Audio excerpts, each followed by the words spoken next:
This next conversation is between myself and my uncle Josh and my aunt Toni. They live in Colorado and they've always kind of lived far away, so I haven't been able to see them a whole lot. But luckily, I've been able to keep in touch with them and see them here and there.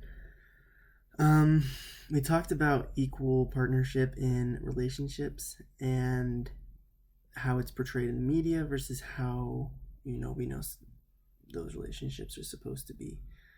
Um, they talk a lot about their experiences and um, things that they liked and disliked from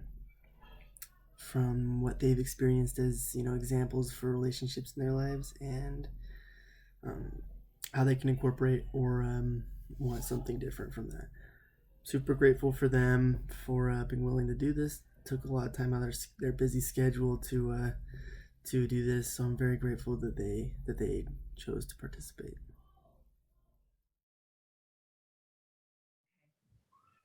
It's it's easy to commit to, easy to say, but it's also is easy to take advantage of your partner and their hard work.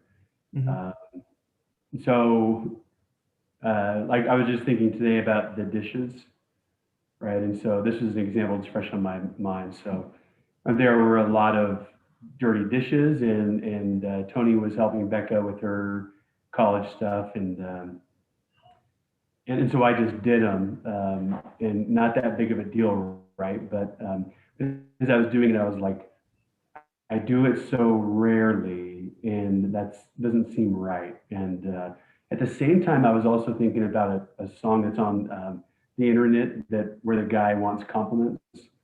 It says something like doing the dishes without being asked. I want compliments, and it is that way. That like there's a part of me. It's like yes, I believe in we share the load, but another part of me that functionally like, do I really, and I have other things, of course, I need to balance, but it's something you really have to pay attention to. And yesterday I was listening to a non-church book, and essentially on the same concept about just really easy to not do some of the things that we believe that we should be doing to contribute and lighten others' loads. I was thinking about like an area that there is like a place that I feel a lot of genuine equality and burden sharing, I think.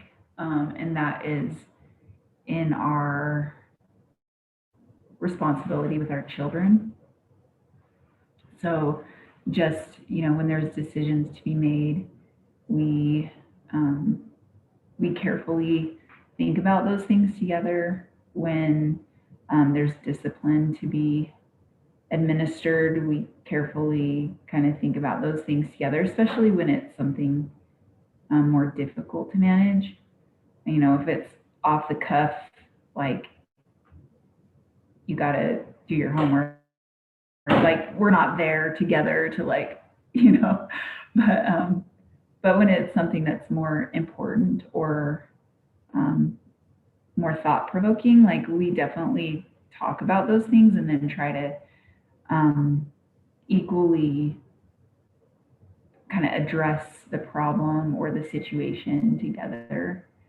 Um, so that's, definitely a place that I feel a lot of equality in our marriage and in our approach to our family.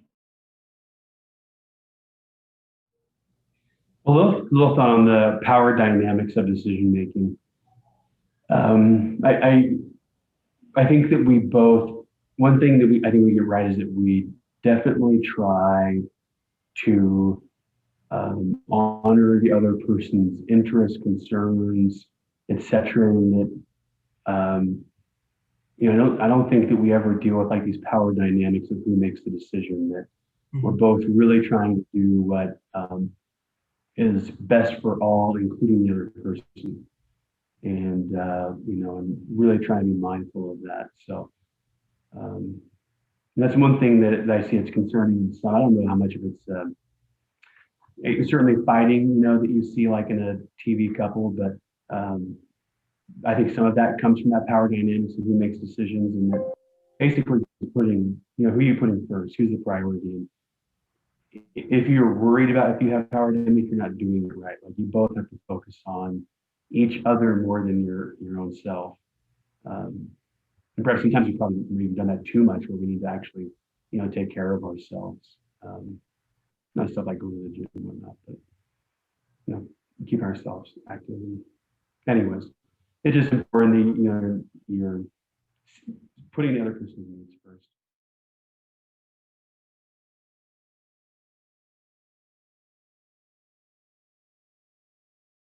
Yeah, I was trying to think of like, I might need to be reminded of some media couples. Trying to think of like TV families that I know. But I think in media sometimes one of the things that I see is the dynamic of,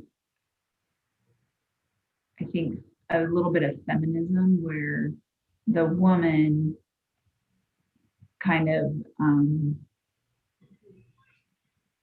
or I guess you see men sometimes portrayed as kind of goofy and um, not necessarily, maybe not serious, maybe not like the one that can handle the problems at home. And I don't know if that, I mean, it's kind of a switch from what things maybe used to be. Um, but certainly at home, like there are definitely some things that I manage maybe more than Josh, but when it comes to important things, like we're definitely one minded and I talk to him or text him or communicate with him before um, just to make sure that we're on the same page with something. Um, and that like just because Josh isn't doing everything around the house, like doesn't mean he's somehow not knowing or something or laughable at home because he didn't know this or that. Right. Yeah. Yeah. I think in partnership, like there's always that big like give the benefit of the doubt because um like we're both fallible, like we both make mistakes and we both um maybe unintentionally can can hurt feelings. And I think if you recognize that your partner is not intending to hurt you, that can really eliminate a lot of hurt and upset and and need for feeling offended. I think that it's so easy to just think somebody's intentionally hurting you, and that's usually not the case. More often than not, that's not the case. Mhm. And so um, it just can eliminate so much worry and upset and anger that I think a lot of partners feel because they think it's intentional. They want to believe it's intentional, and it's just usually not. What I was going to say is that, especially in movies and probably some TV shows too, that they portray couples as having a lot of tension in the relationship, contentious tension, especially arguing, and etc. Um, I and I think that some people use that as an excuse, and some relationships are that way. But I just say just don't embrace it. And when people are dating, if that's what your relationship is, end the relationship. That's just terrible. And if you need to go to counseling, if that's the way that you learn to communicate, then go to counseling. And there's just, what I would say is like, this is not the right person. And maybe you're not the right person, right? If this is the way that you enjoy communicating.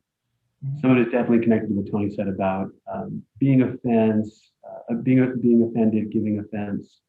If you're saying insulting things to your partner, that you're not the right partner for a relationship. Our first year of marriage, we had a TV, we didn't have cable.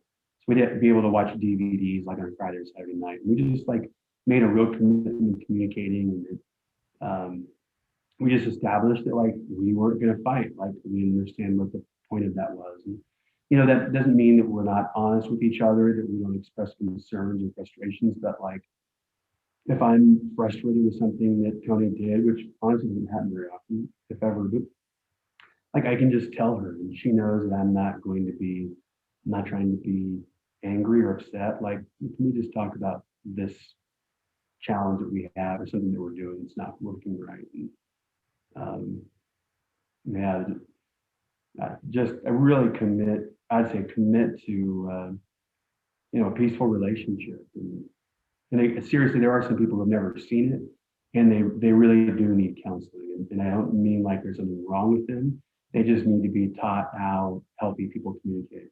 And I'm sure there'll be several counselors who say it's okay to yell at each other. Well, I'd say you're wrong, right? Like that's not how you communicate with somebody you love. Is by yelling. You know, a husband and wife should never. This is talking more about raising children. It says the husband and wife should never raise their voice in the home unless there's a fire. And I think that's funny, but also like I think it's super true. Like going along with what you said, like that's just not how you communicate with people you love. Grandma and grandpa were a good example that the entire time I was at home, I remember one fight, argument, raising a voice kind of. Grandpa complained about my basketball coach, or maybe I wasn't, he agreed or something like that. And grandma was a little frustrated, and they may have said like one or two things back to each other, not with elevated voices. Grandma went on a drive, and I thought it was like the end of the world, right? And that was what I grew up with as fighting in the home, right? That this one incident when I was in sixth grade that as a kid was really, at the moment, kind of upsetting for me. And I'm glad that they raised me to be so sensitive to that. That wasn't a standard event, and that was really minimal. Mhm. Yeah, that's awesome. That's not how I grew up, Joe.